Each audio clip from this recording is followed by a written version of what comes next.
오늘 우리에게 주신 하나님의 말씀은 사무엘상 26장 1절에서 25절의 말씀입니다. 봉독은 1에서 2절, 7에서 12절, 21에서 25절만 하도록 하겠습니다. 10광야의 주민이 기브아로 사울을 찾아와서 밀고하였다. 다윗은 여시몬 맞은쪽 하길라 산 속에 숨어 있는 것이 확실합니다. 그래서 사울이 일어나 이스라엘에서 3,000명을 골라 거느리고 10광야에 있는 다윗을 찾으러 직접 10광야로 내려갔다. 이리하여 다윗이 아비새를 데리고 밤에 군인들이 있는 곳으로 가보니 사울이 진의 한가운데서 누워 자고 그의 머리맡에는 그의 창이 땅바닥에 꽂혀 있고 아브넬과 군인들은 그의 둘레에 사방으로 누워 있었다. 아비새가 다윗에게 자청하였다. 하나님이 오늘 이 원수를 장군님의 손에 넘겨주셨습니다. 제가 그를 당장 창으로 찔러 땅바닥에 박아놓겠습니다. 2번 찌를 것도 없이 1번이면 됩니다. 그러나 다윗은 아비새에게 타일렀다. 그를 죽여서는 안 된다. 그 어느 누구든지 주님께서 기름 부어 세우신 자를 죽였다가는 벌을 면하지 못한다. 다윗이 말을 계속하였다. 주님께서 확실히 살아계심을 두고 말하지만 주님께서 사울을 치시든지 죽을 날이 되어서 죽든지 또는 전쟁에 나갔다가 죽든지 할 것이다. 주님께서 기름 부어 세우신 이를 내가 쳐서 죽이는 일은 주님께서 금하시는 일이다. 그러므로 이제 우리는 그의 머리맡에 있는 창과 물병만 가지고 가자. 다윗이 사울의 머리맡에 있던 창과 물병을 들고 아비새와 함께 빠져나왔으나 보는 사람도 없고 눈치채는 사람도 없고 깨는 사람도 없었다. 주님께서 그들을 깊이 잠들게 하셔서 그들이 모두 곤하게 잠들어 있었기 때문이다. 사울이 대답하였다. 내가 잘못했다. 나의 아들 다윗아, 돌아오너라. 내가 오늘 나의 생명을 귀중하게 여겨주었으니 내가 다시는 너에게 해를 끼치지 않겠다. 정말 내가 어리석은 일을 하여 아주 큰 잘못을 저질렀다. 다윗이 말하였다. 여기에 임금님의 창이 있습니다. 젊은이 하나가 건너와서 가져가게 하십시오. 주님께서 각 사람에게 그 공의와 진실을 따라 갚아주시기를 바랍니다. 주님께서 오늘 임금님을 나의 손에 넘겨주셨지만 나는 주님께서 기름 부어 세우신 임금님께 손을 대지 않았습니다. 그러므로 내가 오늘 임금님의 생명을 귀중하게 여겼던 것과 같이 주님께서도 나의 생명을 귀중하게 여기시고 어떠한 궁지에서도 나를 건져내어 주실 것입니다. 사울이 다윗에게 말하였다.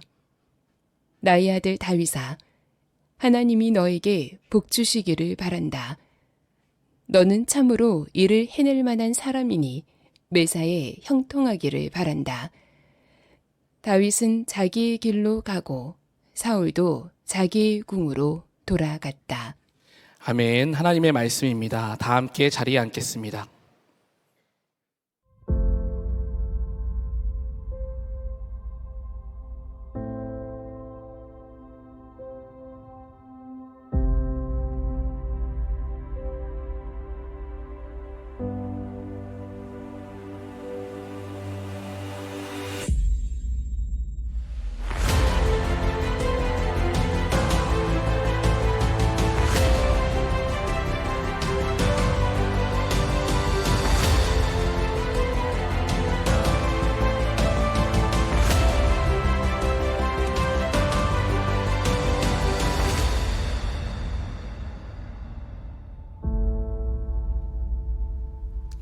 네, 11월 사부 예배에 오신 여러분들 주님의 이름으로 환영하고 축복합니다.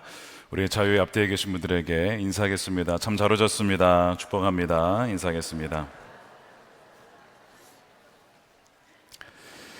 네, 우리 한 번 더 간구하겠습니다. 우리 다음 세대 선교사인 우리 교사 모집 오늘까지입니다. 우리 다음 세대 아이들을 위해서 여러분들 꼭 목자 잃은 양처럼 그렇게 방황하고 있습니다. 여러분들이 가셔서 꼭 돌봐주시면 좋겠습니다. 예수님께서 나를 사랑한다면 어떻게 하라고요? 내 어린 양을 먹이라 라고 말씀하셨는데 그 부르심에 응답하는 여러분 되시기를 축복합니다. 사무엘상 하나님 마음에 맞는 사람 27번째입니다. 반복되는 시험에는 이유가 있다 라는 제목의 말씀을 나누겠습니다. 우리가 삶을 살다 보면 이미 끝난 줄 알았던 시험이 또다시 찾아올 때가 있습니다. 내가 용서를 했던 그 사람이 또다시 나에게 상처를 끼치고 관계를 풀었는데 그 관계가 또 어려워지는 경우가 있기 마련이죠. 또 IMF와 같은 경제 위기를 극복했는데 시간이 지나서 또 경제 시험과 위기를 치러야 되는 때가 살다 보면 오기 마련입니다. 지금도 경제적으로 굉장히 어려운 시기를 보내고 있습니다. 왜 우리는 이런 시험을 반복해서 겪어야 할까? 이런 질문을 우리가 하곤 하죠. 반복되는 시험을 마주하게 되면 그때 힘들었던 때가 생각이 나고 또 나는 이미 이것을 통과했는데 왜 하나님이 나에게 또 이런 시험을 주시나 라는 의구심을 갖기도 합니다. 성경은 여러 가지 시험을 만나면 우리에게 기쁘게 여기라고 사실은 말씀을 하고 있어요. 야고보서 1장 2절이죠. 내 형제들아 너희가 여러 가지 시험을 당하거든 온전히 기쁘게 여기라. 이는 너희의 믿음의 시련이 인내를 만들어내는 줄 너희가 알미라. 물론 말씀이니까 아멘이죠. 아멘이지만 현실적으로 여러분 시험을 좋아하는 사람이 어디 있겠습니까? 최근에 수능을 쳤는데 재수한 친구들도 있고 삼수한 친구도 있고 뭐 좋아서 쳤겠습니까? 이제 점수가 잘 안 나오고 뭔가가 뜻대로 안 되니까 자꾸 시험을 치게 되는 거예요. 근데 인생의 시험도 마찬가지입니다. 우리가 원치는 않지만 자꾸 그런 시험을 당해야 되는 일이 벌어지곤 하죠. 근데 여러분 꼭 기억하셔야 될 것이 하나님의 생각과 우리의 생각은 다르고 하나님의 길과 우리의 길이 다르다라고 하는데 그러므로 하나님을 신뢰하는 여러분 되시기를 축복합니다. 하나님께서 다 하나님의 뜻이 있으셔서 이것을 허락하신 걸 거야 라고 하는 그 믿음이 되게 중요합니다. 다윗에게도 또 반복되는 시험을 마주하게 됩니다. 그런 일이 벌어지는데 24장에서 우리가 살펴봤어요. 엔게디 동굴에서 사울을 풀어줍니다. 죽이지 않고 풀어줘요. 자신을 죽이려고 했던 사울을 풀어주었을 때 우리가 기대하기를 이제는 사울이 다윗을 죽이지 않을 거야 라고 했지만 오늘 26장에 보니까 다시 사울이 다윗을 죽이기 위해서 군사를 몰고 오는 장면을 보게 됩니다. 같은 시험을 어려움을 또 두 번 치르게 되는 것이죠. 일부 학자들은 24장과 26장의 두 이야기가 같은 이야기인데 이걸 그냥 각색만 해서 두 가지 버전으로 만든 것이다 이렇게 이야기하는 학자도 있습니다. 그래서 어떤 목사님들은 26장을 설교를 안 하고 넘어가곤 해요. 근데 저는 이 말씀을 묵상을 하면서 24장과 26장이 비슷해 보이지만 다른 점을 발견을 하게 되었습니다. 24장은 하나님의 뜻처럼 보이는 어떤 기회가 사실은 그것이 유혹이 될 수 있음을 분별해야 된다. 그걸 말씀하고 있고 26장도 그것을 말하고 있지만 하나님께서 왜 우리에게 반복적으로 시험을 주시는가? 거기에 대한 또한 메시지가 담겨 있는 거예요. 오늘 이 주제가 이겁니다.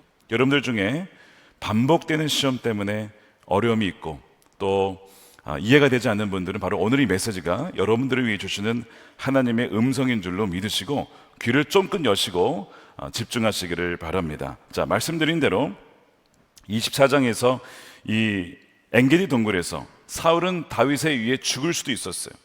그러나 용서를 받고 풀려나게 됩니다. 뭐 자기가 죽는 줄도 몰랐죠. 그러다가 살아나서 다윗이 소리치자 내가 죽을 뻔했구나. 그래 나를 살려줬구나. 이렇게 해서 너무나 고마워하고 너가 나보다 훨씬 낫다 이러면서 이제 궁정으로 돌아가게 됩니다. 사울이 변화되었을까요? 만약 여러분 같았으면 정말 이런 은혜를 입었으면 내가 이제 다시는 이렇게 살지 않고 정말 다윗이 나에게 이 악을 선으로 갚아줬는데 나도 좀 그렇게 살아야겠다 이렇게 결단하지 않겠습니까? 이제는 좀 변화된 삶을 살아야겠다 그렇게 생각할 만도 하지요. 근데 오늘 본 26장을 보니까 사울의 추격이 다시 시작이 돼요. 무슨 일 때문에 생기냐면 26장 1절에 10광야의 주민이 기브아로 사울을 찾아와서 밀고합니다. 다윗이 어디에 지금 숨어 있습니다. 하길레산 근처에 있는 것을 봤습니다. 그러니까 뭐예요? 뭐라는 거예요? 가서 죽이라는 거예요. 자, 이랬을 때 사울이 변화되었다라면 어떻게 말해야 되죠? 내가 과거에는 그랬었지만 그 다윗이 나를 살려줬어. 난 더 이상 다윗을 죽이려 하지 않을 거야. 난 더 이상 나의 인생을, 남은 인생을 그런데 허비하면서 살지 않을 거야. 더 이상 나에게 그런 이야기 하지 않아도 돼 라고 딱 끊었을 거예요.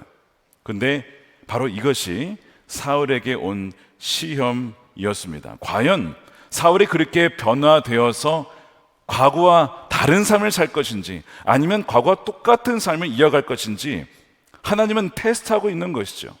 이 사울이 여기에 대해서 어떻게 반응하냐면, 그 이야기를 듣고 3,000명 모아서 또다시 다윗을 죽이려고 나가는 예전과 똑같은 모습을 보게 됩니다.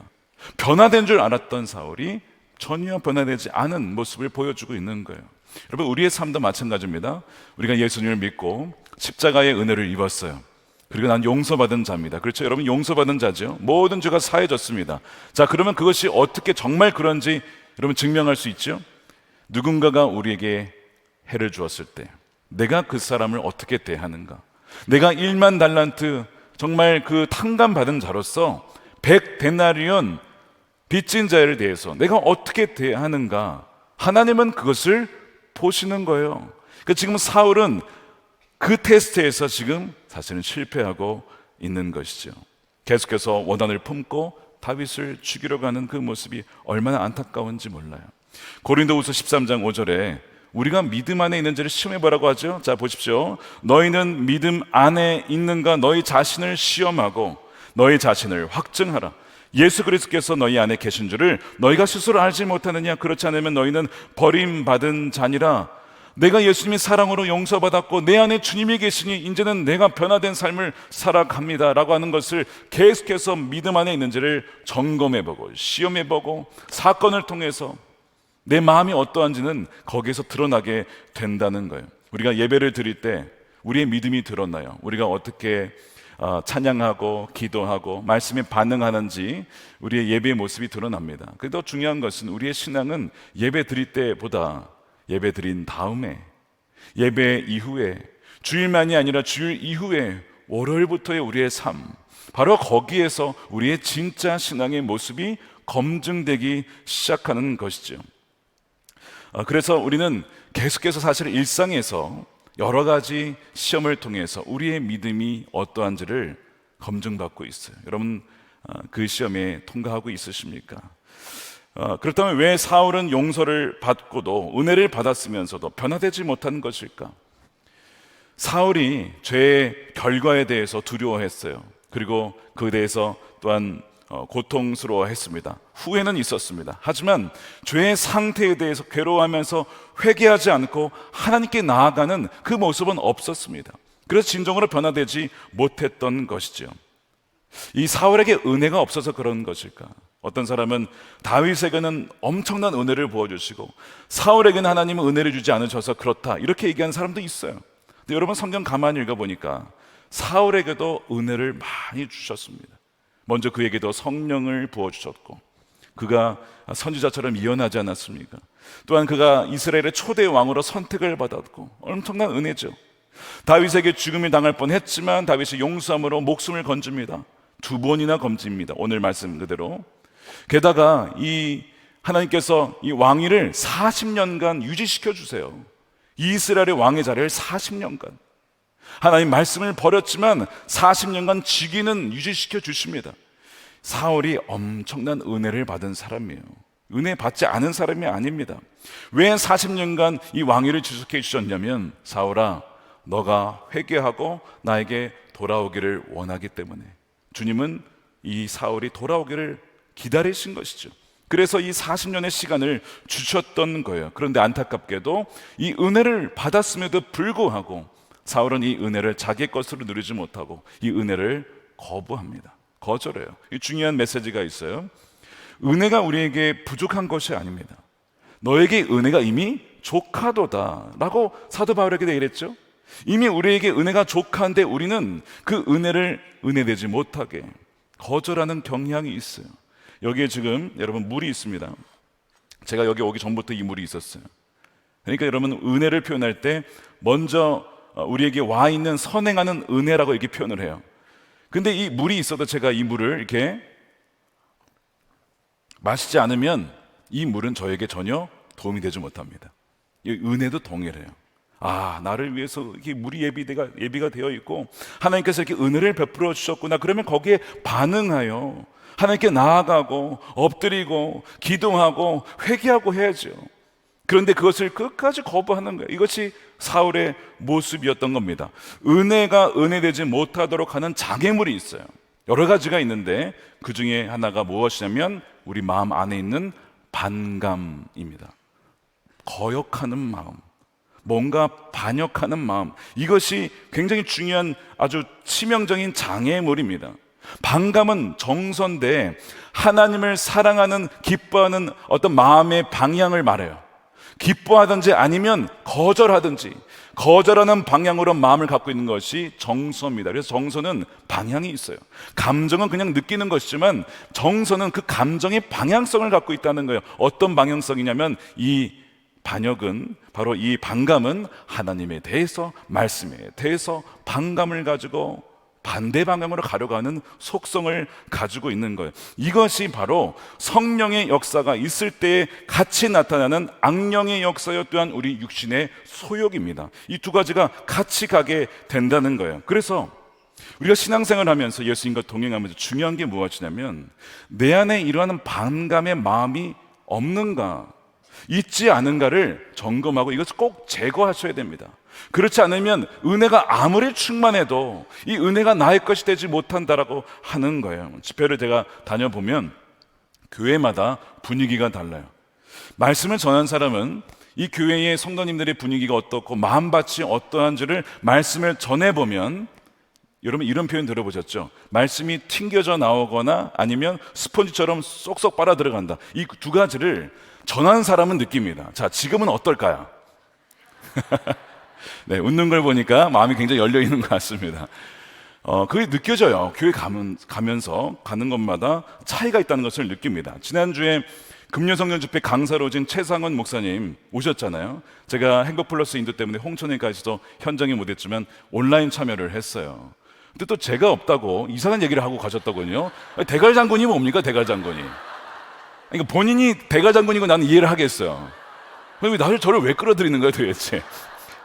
이문세 얘기는 왜 하는 거야 도대체? 하여튼 제가 그 예배를 드리다가 잠깐 마음이 상했어요. 그래서 이 마음이 뭐야? 반감. 이 반감을 가지면 안 되잖아요. 그래서 제가 사탄이 또 이렇게 시험을 주려고 하는구나, 물러거라 하고 제가 은혜를 엄청 받았습니다. 그날 저녁에. 그러면서 이 최상원 목사님께서 저에게 이제 집회 위에 제가 감사하다고 연락을 드렸더니 이렇게 연락을 주셨어요. 목사님, 서남목 쪽에 가봤더니 성도들의 마음밭이 옥토밭이에요. 너무나 감사합니다 하고 이제 가시는 거예요. 그래서 참 감사했어요. 반감이라고 하는 것은 성령의 역사가 있을 때 이거를 막으려고 하는 장애물이거든요. 여러분, 사도 바울도 이 마음이 자신 안에 있다는 것을 발견했습니다. 그게 어디 나오냐면 로마서 7장 21절에 나와요. 여기에서 나는 법칙 하나를 발견했습니다. 나는 선을 행하려고 하는데 그러한 나에게 악이 붙어 있다는 것입니다. 여러분 보십시오. 선을 행하려고 하는데, 하나님 뜻대로 살려고 하는데 뭐가 같이 있어요? 악이 붙어 있대요. 기가 막히죠. 이게 법칙이에요, 법칙. 은혜 받고 변화되려고 이제는 하나님 뜻대로 살아야지, 나의 남은 인생은 그렇게 살아야지 하려고 하면 그 반대되는 반감의 정서가 붙어가지고 끌어당기는 거야. 너 왜 그래 도대체? 정신 차려. 너 원래 그렇게 살지 않았잖아. 원래 너가 살던 대로 살아 라고 반감의 정서가, 악이 붙어서 다니는 거예요. 그래서 속사람으로는 하나님의 법을 즐거워해요. 사랑해야지, 용서해야지, 말씀에 순종해야지 즐거워하는데 이 몸이 말이죠, 지체에는 뭐가 있냐면 다른 법이 있어요.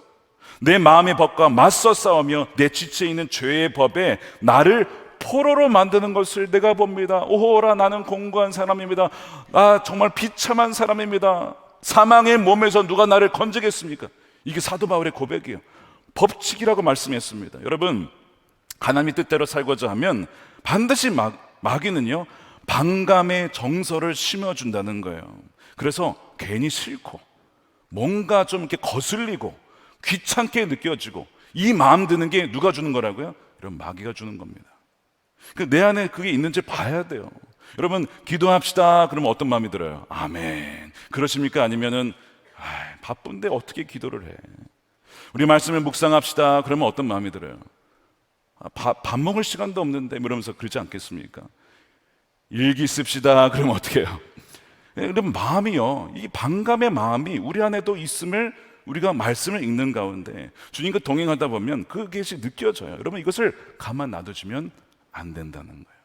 이게 굉장히 치명적인 거예요. 아무리 은혜가 주어져도요, 우리에게 은혜가 되지 못하게 하는 게 이 반감의 정서입니다. 어떻게 이것을 이기느냐?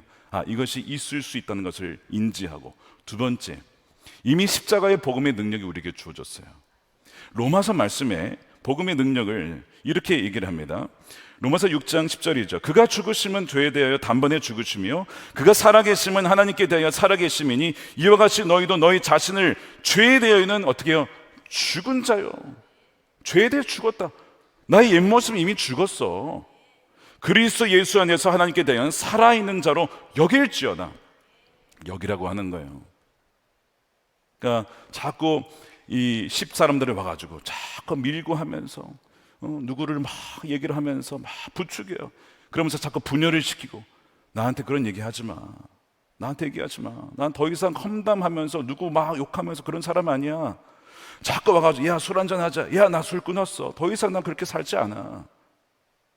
뭐 그런 이 마귀의 부추김이 계속 있을 때마다 나의 옛사람은, 죄는 이미 십자가에서 완전히 죽었다 라고 선포하고 믿고 행동하는 것입니다. 그러면 그 변화가 우리의 속에서 일어나기 시작하게 되는 것이죠. 이미 그리스도와 함께 죽었고 이미 살고 있는 사람이기 때문에 죄에 굴복 당할 수가 없다라고 하는 것을 믿을 때 이 믿음의 약속이 여러분들에게 일어나게 되기를 축복합니다. 자, 우리가 그 다음에 주목해야 될 부분이 이제 다윗에게 임한 시험이에요. 자, 사울이 군사를 이끌고 결국 삼천만 이끌고 옵니다. 하길라산 근처에 진을 쳐요. 다윗이 지난 24장에 한번 죽을 뻔했잖아요. 또 당합니까? 여러분, 다윗이 굉장히 명석합니다. 내가 또 당하랴. 정탐꾼을 보내놨다가 사울이 오는 것을 다 파악합니다. 어디에 진을 쳤는지, 어느 경로로 오는지를 파악하고 있어요. 그래서 오히려 이번엔 거꾸로 사울의 진친 데를 가서 정탐을 해서 봅니다. 봤더니 다 자고 있어요, 밤에. 아니, 몇 명은 보초로 깨워서 지키고 있어야 되잖아요. 근데 다 자고 있네. 성경 뭐라고 하냐면 하나님께서 그들에게 깊은 잠을 주셔서 다 잠들게 만들었대요. 하나님이 도와주시는 은혜죠. 그래서 이 다윗이 한 명을 데려갔는데 자신의 조카 아비새를 데려다가 거기에 진으로 들어가서 사울의 캠프까지 갑니다. 다 자고 있는 거예요. 갔더니 사울이 자고 있는데 창을 땅에 딱 꽂아놓고, 그 주위에 이제 아브넬 군대 장관이요, 지켜야 되는데 이 사람도 자고 있고 다 자고 있네. 이거 보니까 아비새가, 따라갔던 아비새가 하나님께서 장군께 이 사울을 또 붙여주셨습니다. 하나님의 섭리입니다, 이렇게 얘기하는 거예요. 그것이 8절이에요. 아비새가 다윗에게 자청하였다. 하나님이 오늘 이 원수를 장군님의 손에 넘겨주셨습니다. 제가 당장 그를 창으로 찔러 땅바닥에 박아놓겠습니다. 두 번 찌를 것도 없이 한 번이면 됩니다. 이게 잘해야 돼요. 괜히 어설프게 찔렀다가 와 치가 난리 나면, 소리 나면 다 깨어나는 거야. 그렇지, 큰일 나잖아요. 한 번에 소리 나지 않고 죽이겠다. 아비새는요, 나중에 보시면요, 용사입니다. 수백 명과 싸우는 용사예요. 지난번에 다윗이 어떻게 했어요? 칼만 옷만 싹 자르고 왔잖아. 이 다윗으로는 안 돼. 못 믿겠어. 내가 죽이겠다 이거야. 그래야 지금까지의 모든 고난과 환난이 끝나는 거 아니냐 이거야. 하나님의 공의가 세워지는 거 아니냐 이거죠. 이 아비새의 말이 너무 맞는 말이에요. 너무 합리적이고 그렇게 해야 될 것 같아. 그리고 하나님께서 다 모든 여건을 다 만들어 주셨어. 다 잠재워 주셨어. 죽이기만 하면 돼.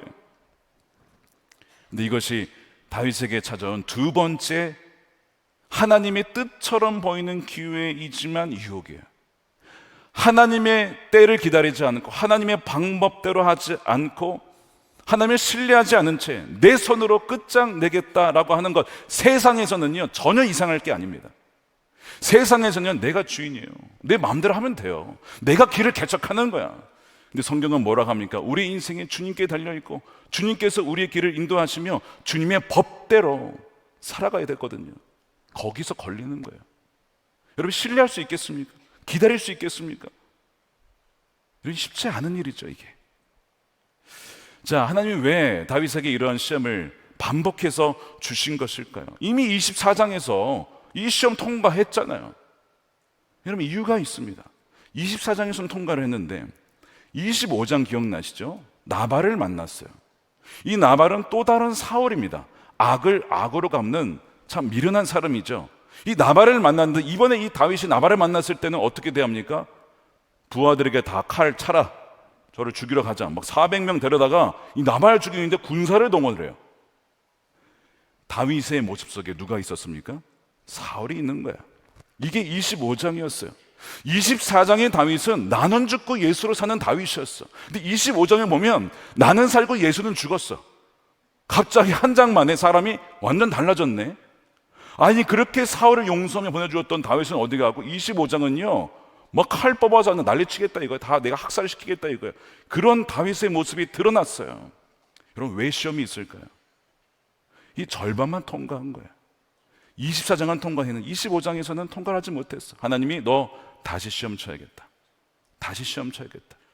너 정말 나를 신뢰하지 못하니? 나를 믿지 못하니? 라고 하는 것. 그래서 다시 시험을 주신 거예요. 선을 행하기 원하는 나에게 뭐가 같이 있어요?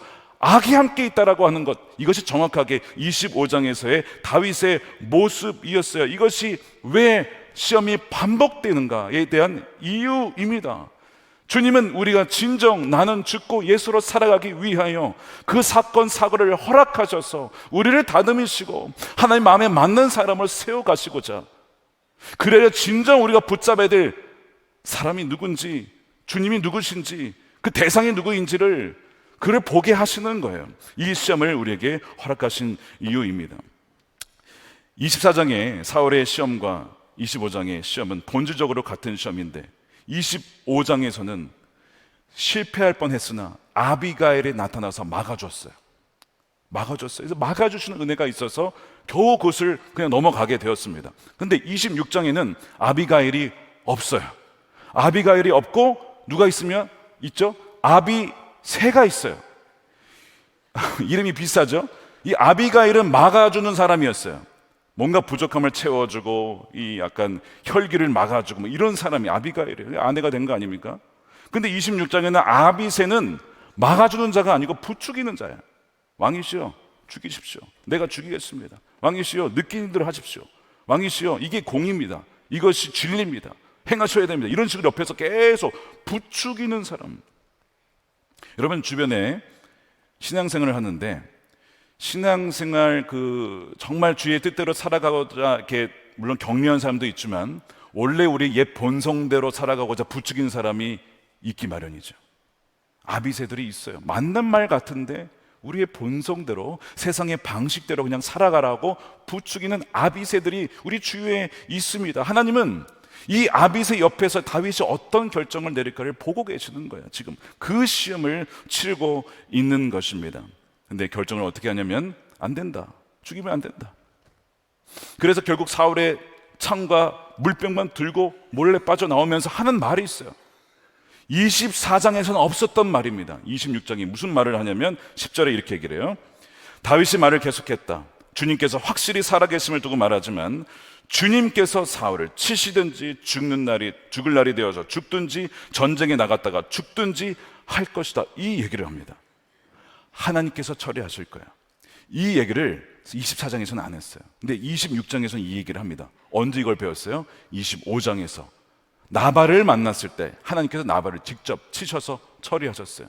그거를 보시면서 하나님은 정말 공의로운 분이시구나, 하나님이 정말 주권자 하나님이시구나, 하나님께서 그 악을 처단하시고 하나님이 뜻대로 정말 인도하시는 분이심을 이 다윗이 알게 되고 그 하나님에 대한 주권에 대한 깊은 인식이 여기에서 고백되고 있는 것입니다. 그래서 사울의 문제를 자신의 손으로 해결하지 않고 하나님을 믿고 신뢰하기로 지금 결정을 다시 내리게 되는 것이죠. 여러분, 이것이 다윗이 잘해서가 아니고요, 이런 결정을 내릴 수 있는 것도 하나님의 은혜인 것입니다. 은혜 없이는 이렇게 할 수 없어요. 우리는 우리 본성대로 하고 싶어 합니다. 다윗도 마찬가지예요. 다윗이나 사울이나 사실 별로 차이가 없어요. 그 하나님의 은혜에 반응하여 나아가느냐 나가지 않느냐, 그 차이였던 것입니다. 한 가지 더, 다윗이 이 은혜 안에 성장하고 있음을 보여주는 한 가지 더 증거가 나오는데, 역시 이것도 24장에서는 없었던 부분이에요. 뭐냐면 다윗의 겸손에 대한 부분입니다. 자, 24장에서는 계속 어떤 얘기를 하냐면, 나는 죄가 없습니다. 당신이 잘못했습니다. 왜 나를 죽이려 하십니까? 내가 무슨 죄를 저질렀습니까? 이런 식으로 얘기를 해요. 물론 26장에서 그런 얘기를 합니다. 근데 다른 점이 하나 나와요. 다른 점이 무엇이냐면 이 얘기를 하는 거예요. 만일 하나님께서 당신을 충동해서 나를 치게 하신 것이라면 제가 달게 그 죄값을 받겠습니다. 이 얘기를 합니다. 24장에서는 안 그랬어요. 자, 26장 19절입니다. 나의 상전이신 임금님은 이 종이 하는 말에 귀를 기울여 주시기 바랍니다. 임금님을 충동하여 나를 치도록 시키신 분이 주님이시면 나는 기꺼이 희생제물이 되겠습니다. 이게 무슨 얘기냐면, 24장에서는 나는 죄가 없다라고 얘기했어요. 근데 25장을 겪으면서 다윗이 자신의 뭘 봤습니까? 아주 폭력성을 본 거야. 내 안에 감추어진 사울을 본 거야. 그래서 26장에 이 위기를 당했을 때에 무조건 저 사람이 잘못했고 저 사건이 좀 부당한 사건이어서 나한테 벌어졌다, 이렇게 생각을 하다가 내 안에 있는 사울의 모습을 하나님 보시고 이거를 연단시키기 위해서 나를 치시는 것이라면 제가 기꺼이 받겠습니다. 이렇게 바뀌어요. 겸손해집니다. 나는 무조건 죄가 없고 나는 잘났고 저 사람이 틀렸다, 이 이분법적 관점이 아니라 내 안에도 사울의 모습이 있고 나도 나발과 같은 모습이 있음을 그가 하나님 앞에 고백한 거예요. 근데 놀랍게도 이 고백 이후에 다윗에게 더 이상 사울의 추격은 일어나지 않습니다. 이날로 끝납니다. 반복되는 시험이 끝나요. 종합해 보면 두 가지 이유 때문에 그렇습니다. 하나는 사울만 죄인이 아니라 내 안에도 사울이 있고 영적 반감이 있음을 깨닫고 애통해하고 회개하는 그 모습 때문에 그래요. 두 번째, 주님을 신뢰하며 기다리는 믿음을 갖게 되었기 때문에 시험이 끝나게 되는 것입니다. 이 은혜가 깊어질수록 남의 죄가 보이는 게 아니라 나의 죄가 더 보이기 마련이에요. 하나님께 가까이 가면 갈수록 빛이신 주님께 가까이 가면 내 안에 어둠이 더 보이거든요. 그래서 이 다윗도 그 고백을 하게 된 것이죠. 근데 놀랍게도 그때부터 이 사울의 시험은 끝이 납니다. 오늘 이 장면이 다윗과 사울의 마지막 만나는 장면이에요. 더 이상 둘은 만나지 않습니다. 그리고 시험이 끝나요. 여러분, 반복되는 시험이 있으십니까? 여러분 잘 돌아보십시오. 왜 하나님께서 나에게 이 시험을 허락하셨을까? 우리가 진정 하나님만 신뢰하며 기다리는 믿음으로 여러분들 이 시험을 통과하시기를 축복합니다. 지난주 토요일, 그 전주, 그리고 이번 금요일 토요일 1박 2일에 거쳐서 행복플러스 25기 세미나를 다녀왔는데, 여러분 이 세미나 오신 분들의 공통점이 있어요. 공통점, 다 배우자의 문제가 있다는 거예요. 배우자에게. 나에게는 문제가 없고 배우자에게 문제가 있다, 그렇게 오십니다. 그래서 처음에 강의를 하면 어떤 느낌이 나요? 반감의 정서가 있습니다. 뭔가 이게 강의가 잘 안 돼요. 뭔가 끌려오신 분도 있고 억지로 오신 분도 있고 막 이래가지고, 그래서 중보기도 팀에게 기도 부탁을 합니다. 그래서 한 자리 그 의자 하나하나 붙잡고 기도해 주셨어요. 하나님, 이 영혼과 이 가정을 살려주십시오. 딱딱한 마음, 굳은 마음 녹여주십시오. 그렇게 기도했더니 정말 시간이 지나면서 마음이 녹아지는 것을 제가 인도하면서 느끼게 되었어요. 이제 그러면서 이제 하나님께서 은혜를 부어주셨는데, 마지막 날 한 가정의 한 아내가 대표하여 간증을 하셨는데 첫 문장이 이랬습니다. 주님, 저희 가정을 살려주셔서 감사합니다. 이 가정은, 그분 고백은 수백 번도 더 헤어졌어야 했던 부부였답니다. 그러면서 주변에서도 그 정도면 헤어지는 것이 낫겠다 할 정도로 그렇게 깨어진 채로 오랜 시간을 사는 거예요. 그러니까 주변에서 야, 그 정도면 헤어져야 돼, 계속 부추기는 거죠. 밀고 하는 것이죠. 계속 그 정도면 헤어져야 돼, 헤어져. 계속 그 얘기를 들은 거예요. 무능하게 그렇게 오랜 시간을 살아오신 거예요. 그러니까 아까 아비새의 말 다 맞는 말이잖아요. 야, 너가 정말 살려면 정말 이거 끝내버려야 돼. 이런 이야기들이 이렇게 있잖아요. 아비새도 다윗에게 하는 거 아닙니까? 왕이시여, 우리가 행복하려면 여기서 끝장내야 됩니다. 끝장내십시오. 맞는 말이잖아요. 그게 행복하려면 이 악을 끊어버려야지. 근데 이 아내가 그런 얘기를 수백 번도 들었는데 이상하게도 하나님의 은혜로 지금까지 이렇게 살아왔었다고 해요. 그러면서 깨닫게 된 것이 이거였어요. 상대방만의 문제가 아니라 나의 문제이기도 하다. 그래서 뭐가 문제인가 봤더니 가정의 주인이 주님이 아니라 내가 주인이고 남편이 주인이고 가정의 주인이 주님이 아니었어. 우리 가정에. 그래서 머리가 주님이 아니었습니다. 각자 주인이 되어서 살다 보니 죄인과 죄인이 결합한 괴수 한 쌍이 되고 말았다. 그래서 서로 그렇게 죽이고 그렇게 살아왔다는 거예요. 은혜로운 말씀이 들려와도 이거 뭐 들려지지도 않고 그렇게 서로에게 상처를 주며, 그런데 하나님께서 저희를 너무 사랑하셔서 포기하지 않고 붙잡아 주신 하나님의 은혜로 말미암아 조건 없는 사랑을 깨닫게 하셨다라고 고백하셨어요. 그러면서 절대 이해할 수 없는 순종을 배우게 하시고 나에게선 나올 수 없는 용서와 회개의 은혜를 주셨다라고 고백하면서 그 마지막 문장이 저희는 정말 주님이 짝지어 주신 부부입니다. 할렐루야.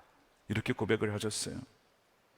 많은 치유가 있었습니다. 저는 갈 때마다 느끼는 것이 우리 이 남자들이 이렇게 눈물이 많나 싶을 정도로 남자들이 죄가 많습니다. 여러분, 많은 눈물로 회개하고 용서를 구하고 서로 부둥켜 안고 그런 은혜의 시간들이 있었는데요. 물론 이제 일상으로 돌아가면 마귀는요 어떻게 해요?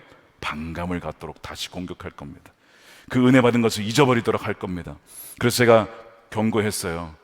그럴 수 있으니 꼭 은혜의 자리에 사모해서 같이 예배드리시고 기도의 자리, 찬양의 자리, 말씀의 자리 꼭 함께 하십시오. 제가 권면을 드렸습니다. 하나님께서 이 어려운 가정이라도 삶을 회복시키시는 것처럼 그분의 은혜가 여러분들의 삶에도 새로운 소망과 희망을 주시고 어떠한 시험도 이겨낼 수 있는 힘을 주실 줄 믿습니다. 창세기 보면 아브라함도 시험을 여러 번 겪습니다. 자녀가 없어서 오랜 시간 동안 하나님이 자녀 주신다고 약속했는데 이거 뭐 자녀를 주지 않으니까, 그러나 믿음으로 반응하여 결국 25년 만에 아들을 받았어요. 얼마나 감사합니까? 시험을 통과한 거죠. 시간이 지났는데 두 번째 시험이 또 오네요. 그 아들을 바치라고 하는 겁니다. 그 아들이 전부인데 그 아들을 바치라고 하는 거예요. 여러분 어떻게 합니까? 이것을 바쳐야 됩니까? 아브라함이 아들을 이삭을 하나님께 드려요. 그랬더니 하나님께서 이렇게 얘기하셨어요. 창세기 22장 12절입니다. 내가 내 아들 내 독자까지도 내게 아끼지 아니하였으니 내가 이제야 내가 하나님을 경외하는 줄을 아노라. 이게 무슨 의미냐면 하나님을 경외한다는 것은 내 삶에 뭐 아들이 있든 자녀가 있든 주어지든 주어지지 않든 내 삶을 주관하시고 내 삶을 이끌어 가신 분이 주님이시다라고 하는 것을 너가 정말 믿는구나. 하나님이 그것을 이제 알았다라고 하는 거예요. 그래서 이제 시험이 끝나게 된 거예요. 아브라함에게 더 이상 시험이 없어요. 여러분, 이러한 시험들이 우리 삶에도 있어요. 우리가 정말 의지하고 내가 정말 원하는 것이 무엇이지? 하나님이 주시는 그 어떤 선물, 하나님이 주시는 그 어떤 능력, 뭐 그것도 귀하죠. 근데 하나님은 정말 하나님 그분 자신을 사랑하고 의지하기를 원하시는 거예요. 그래서 우리에게 이러저러한 시험과 테스트를 주시는데, 여러분 그것이 우리를 넘어뜨리기 위함이 아니라 진짜 붙들어야 될 주님을 붙잡을 수 있도록 우리를 인도해 주시기 위함인 것을 여러분 믿으시길 축복합니다. 하나님 우리를 힘들게 하려고 어렵게 하려고 하는 것이 아니라 썩은 동아줄 붙잡다가 죽지 않고 정말 붙잡아야 될 생명줄 잡을 수 있도록 우리를 인도하기 위해서 그렇게 허락해 주시는 거예요. 사랑하는 여러분, 반복되는 시험을 통해 다윗이 하나님의 주권과 섭리를 온전히 깨달았던 것처럼 여러분들의 지금 삶의 현장 속에서 여러 가지 시험 속에서 심기하는 분들이 계십니까? 어떤 시험을 만나도 아까 말씀 뭐라고 되어 있어요? 우리가 기쁘게 여길 수 있는 이유는 하나님께서 우리의 삶을 붙잡아 주시기 때문입니다. 그것을 믿고 여러분들의 시험을 이기시고 통과하는 여러분들의 복된 삶이 되시기를 주님의 이름으로 축원드립니다. 우리 함께 기도하겠습니다. 이 시간 우리 두 가지 놓고 기도합니다. 하나님, 반복되는 시험, 재시험 속에서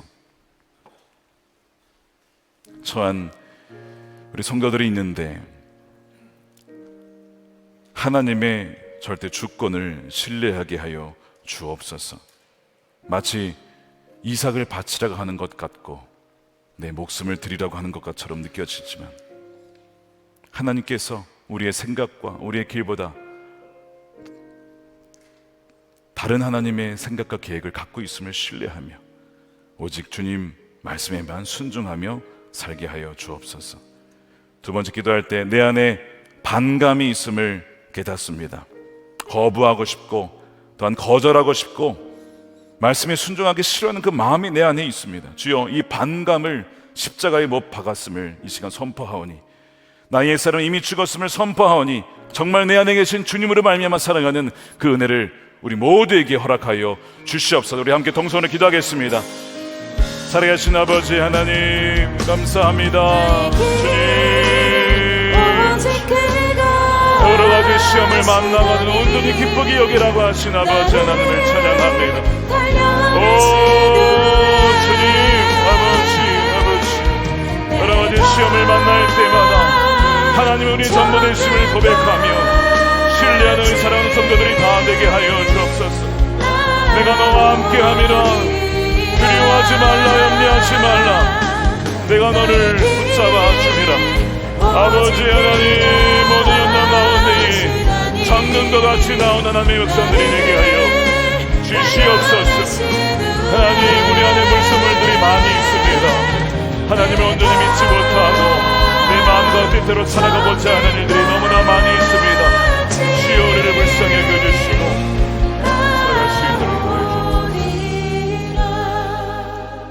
살아계신 아버지 하나님, 감사합니다. 우리가 바로 다윗과 같이 때로는 주의 말씀에 순종하여 용서하기도 하고 긍휼을 베풀기도 하지만 때로는 나발을 맞는 다윗처럼 마음에 복수하고 싶은 마음과 미워하는 마음과 증오하는 마음이 일어날 때가 있습니다.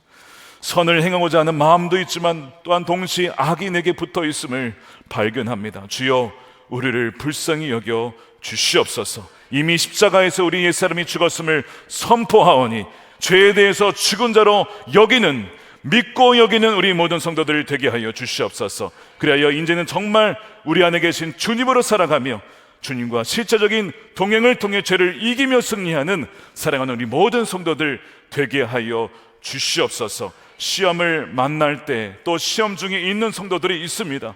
주여, 여러 가지 시험을 만나가는 온전히 기쁘게 여기라.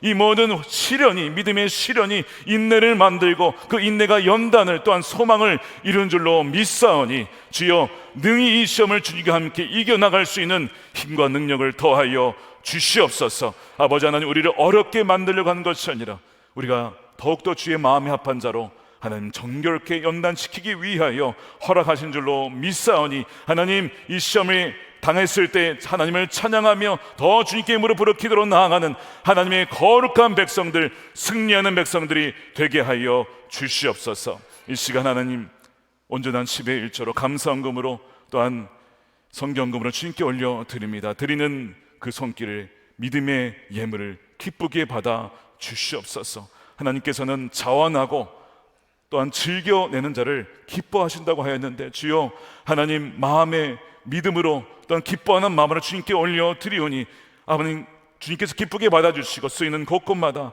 하나님의 은혜가 충만하여 하나님 마음이 상한 자가 치유되어지고 굳은 자가 녹아져서 주님께 돌아올 수 있도록 하나님 곳곳마다 쓰이게 하여 주시옵소서. 드린 손길, 가정, 기업마다 형통의 은혜를 주시옵시고 이 나라가 하나님을 경외하는 나라가 되게 해주시고 대통령을 비롯한 모든 정치 지도자들, 각 경제, 사회, 문화 지도자들 가운데 하나님의 영으로 충만케 하여 주셔서 하나님을 경외함으로 하나님의 지혜로 다스리고 통치하며 가르칠 수 있도록 은총을 베풀어 주시옵소서. 남과 북이 복음으로 통일되게 하여 주시고 반감의 장벽이 다 무너지게 하여 주시옵소서.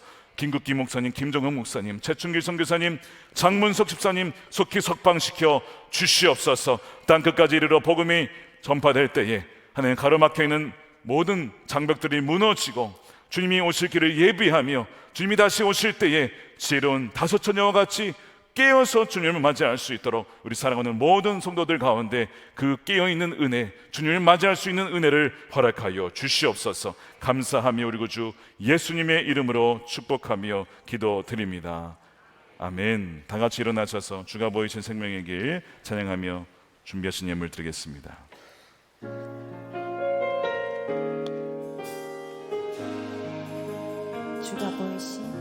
주가 보이신 생명의 길 주님과 함께 상한 마음을 들이며 주님 앞에 나가리.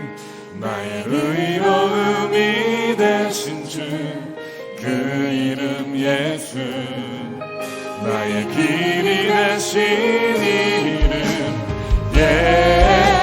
손 들고 찬양합니다.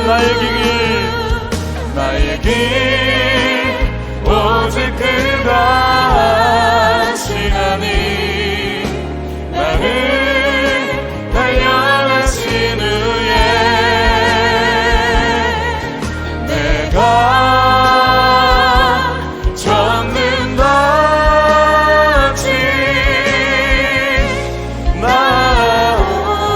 나의 길 오직 그가 하시나니 나의 길 오직 그가 하시나니 나를 달려가신 후에 내가 전능받지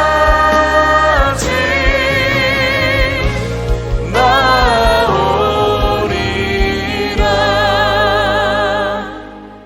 축도하겠습니다. 이제는 우리의 길이요 진리요 생명 되신 예수 그리스도의 크신 은혜와 아버지 하나님의 측량할 수 없는 크신 사랑하심과 우리를 그와 같이 버려두지 아니하시고 늘 함께 하시는 성령님의 감동 내주하심이 반복되는 시험 속에 때로는 좌절하고 낙심할 때도 있지만 선하신 아버지 하나님, 선한 목자 되신 주님만을 신뢰하며 붙잡고 나아가기를 결단하는 사랑하는 모든 성도들의 머리 위에 저들의 가정과 일터와 기업과 자녀들과 또한 다음 세대의 교회 나라와 민족 가운데 영원히 함께 하시기를 간절히 축원하옵나이다. 아멘.